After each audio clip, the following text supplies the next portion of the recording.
Okay, so for my last door that I have here, I'm going to walk you through how I install the actual gas strut, which is this from Amazon, and then also how I install the handle. I've already had the door pre-marked for the handle. I used my tape measure just to find the center of the door and then the center of my handle, and then just marked where it's going to be. Also used my level prior to this and made my markings. So the door is level and my markings are there for the handle, but I still have to do the rest. So installing this gas strut is pretty easy. And I'm doing this because if I don't have it, the door is just going to, I have it on the soft close hinge, so it's going to close softly, but it will, you know, it pretty much slams to get there. And I definitely don't want that happening, especially if Brianna's trying to put stuff up here to store. So I want to be able to have the door to stay open, kind of like this one here. And then that way when she wants to close it, she can just push it down and then it will soft close. So to add this, it literally takes only a couple of minutes. Again, bought this from Amazon. So you're going to get the actual strut here, and then you're going to get a little packet that has 2 connections and some screws. So your round connector, that will go on the bottom, actually on the frame, and then you have this longer one here that will go on your door. So I've kind of calculated it where about 2 3/4 of an inch down from the end of the door, here the edge, and then from this bottom of the frame up about 1 inch ends up working. So it makes it about 9.5 inches from there to there. And it might vary a little bit for your door depending on how high you're able to open it. But mine needed to stop, especially with the handle, no more than a 90-degree opening. So that's kind of what worked for me. Again, super easy to install. So I'm just going to make my marks with a pencil and then screw in those 2 little things and it will snap right into place.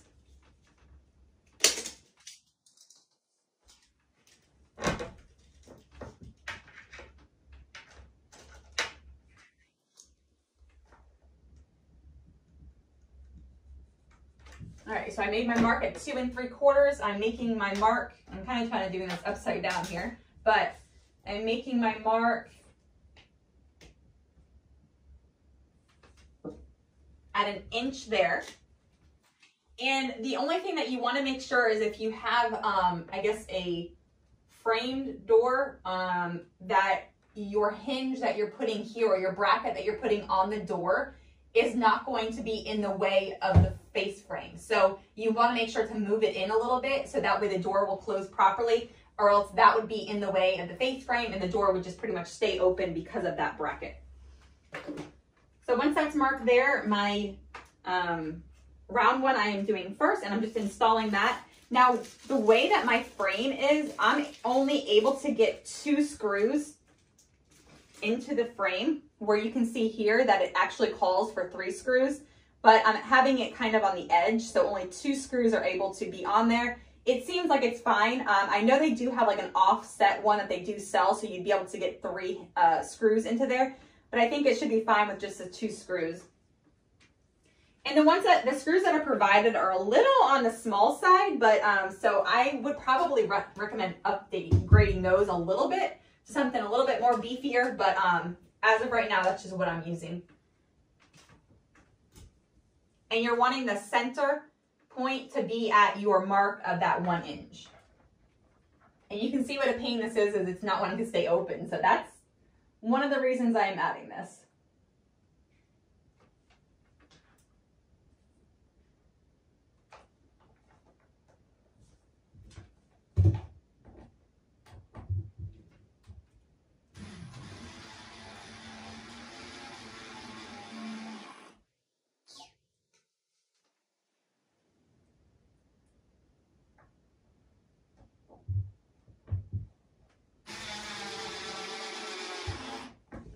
Okay, so I have that bottom one on now, and now I'm just installing this top one. This top one here, you're going to install it, again, about 2 inches, 2 3/4 of an inch down from the actual edge of the door where the hinge side is. But again, make sure that it's in enough so it's not going to hit your face frame of your cabinet.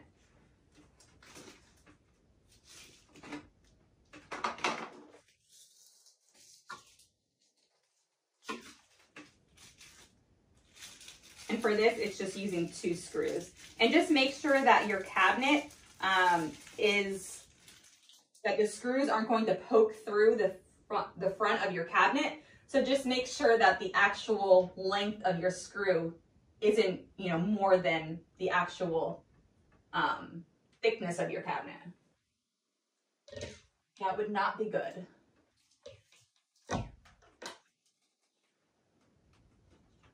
And again, you can see how much easier this is going to be as soon as I have this up. So I'm just gonna kind of brace it up with my head for now.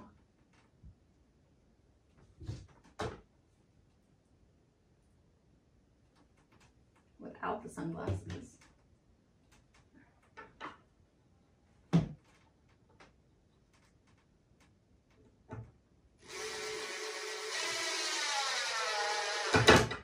I just want to make sure before I put that second screw in, this is adjustable up and down, but I want to make sure before I put that second screw in that the door closes properly without, you know, hitting that face frame.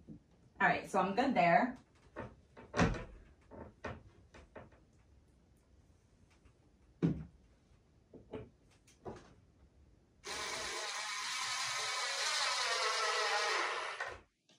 Okay, and you definitely don't want to over tighten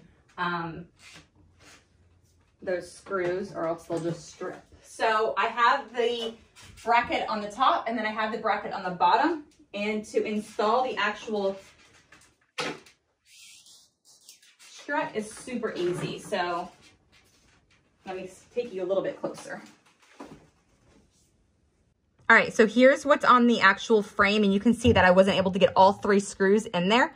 So they do sell ones that you would be able to, but I just am using the 2 screws.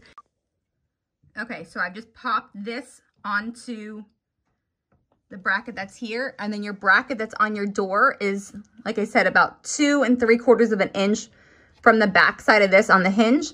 And this is where my other, you can see that there just going to pop right onto here. So you just want to get the door straight, and then it should just, there we go, pop right onto here. So now it's completely just holding up the door just like that. And you can see that if you had this up higher or even like this out further or whatever, you can adjust it a little bit to see the angle that you're wanting to have the door open. So I didn't want to go more than a 90-degree angle just because I know I'm going to have my handle right up here. So now I can just put this down, and now I'm going to install the handle. And you can see I marked the center point of the door, and then I marked on both ends where I'm going to have to drill. I just took a level and made sure that that line and that line were completely level before I do any drilling.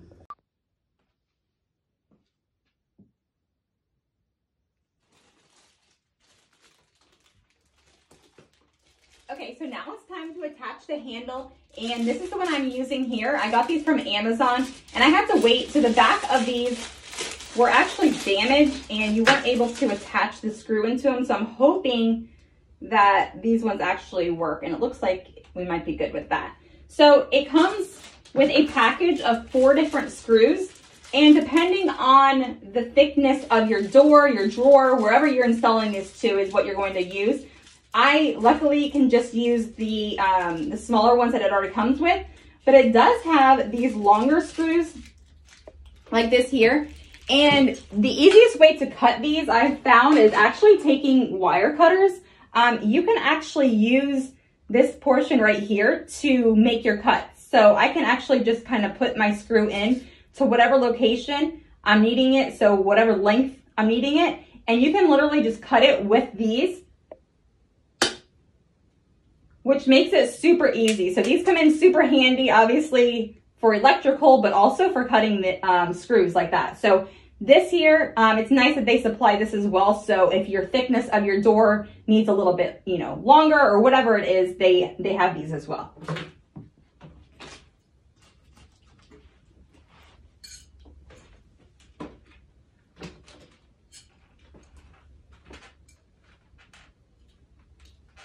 And I like to just like pretty much triple check before I actually start drilling into the door, just that my measurements are correct, that I don't need any adjustments. Again, the most important thing is making sure that your door is level first, and then you configure your hardware. Just because if not, you know, this might be level, but then your door is off. So if you ever corrected that, now this is going to be off. So I just like to do door first, mark hardware.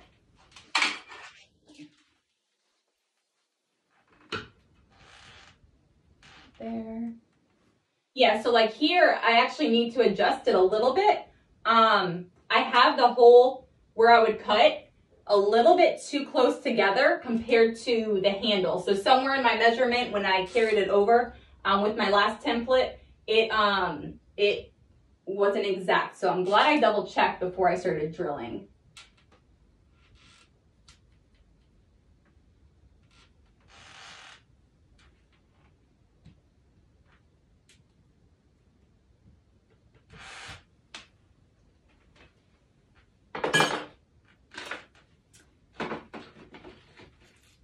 Now when you're drilling, depending on your doors, I like to use like a piece of wood along the back. And this kind of helps prevent any splitting of the wood behind here. Fortunately, these doors I didn't find split at all, so I'm not going to need this. But normally you would just hold this behind here, and then you would start drilling to prevent any of that splitting from the back side.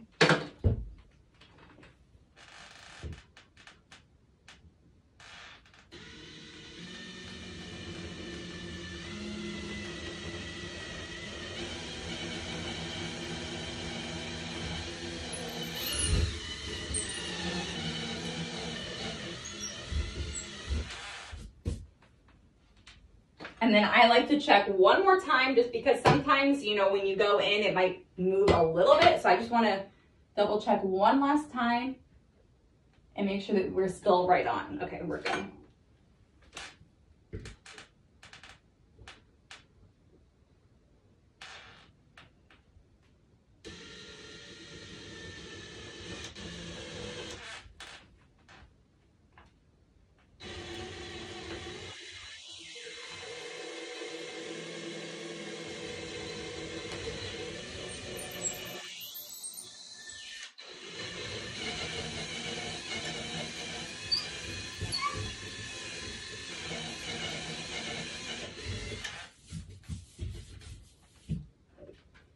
All right, so now that my marks, I don't need them anymore, I can just kind of take them off.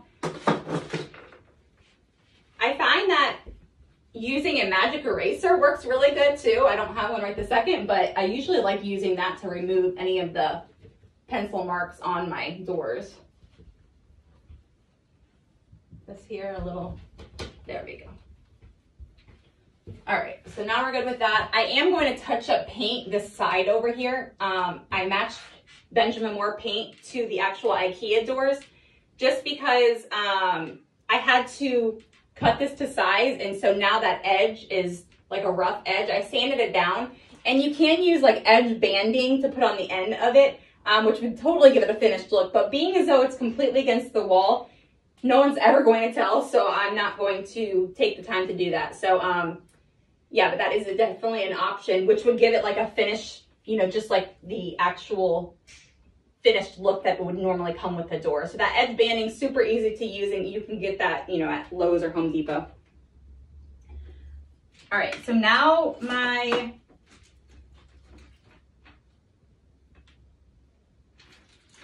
holes are made.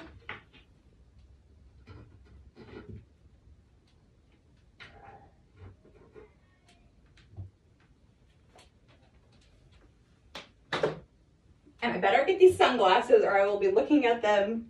I'll be looking for these for like hours tomorrow in the morning when I go to leave. So let's just put them back. All right, so I like to first start screwing in the screws, tightening the screws by hand first. So I've learned that if I had a hand screwdriver, that would be fine, but I have my, I have this that I'm using. So sometimes if you use this immediately, it's too, like it goes too fast and it might kind of ruin the threading. And so I like to tighten them by hand just a little bit before I start with any power drill.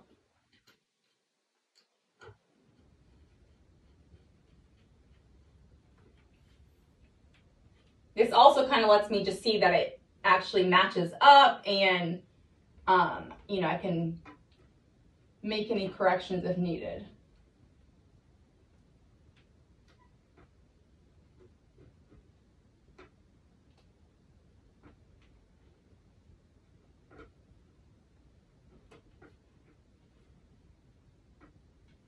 Okay, so like this one here, I checked it, what, 3 times? But my angle that I had, my drill, must have been maybe off like this, just a little bit. So I'm needing to actually bring my hole over just a little bit, and I'm not going to make a new hole. What I'm going to do is just put my drill bit in there, and then I'm going to just kind of put a little bit of pressure on it to create it so it's more straight. I think the angle that I was at just had it a little bit off, so.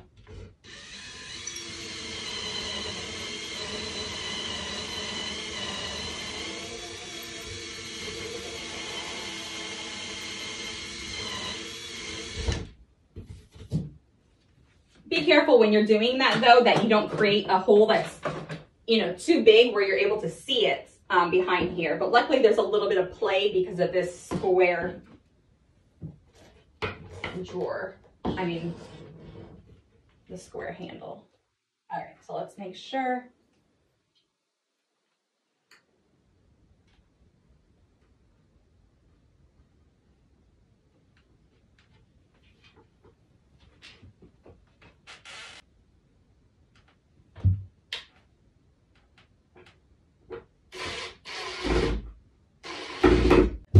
Done.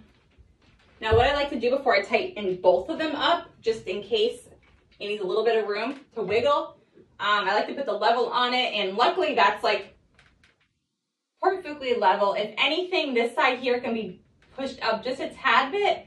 So what I normally do is I'll just put a little bit of pressure on that as I'm tightening it, and normally that corrects it.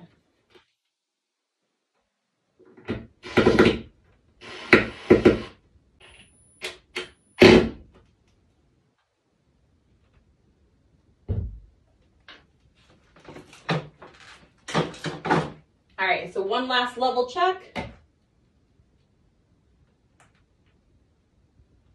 Pretty dead on to me.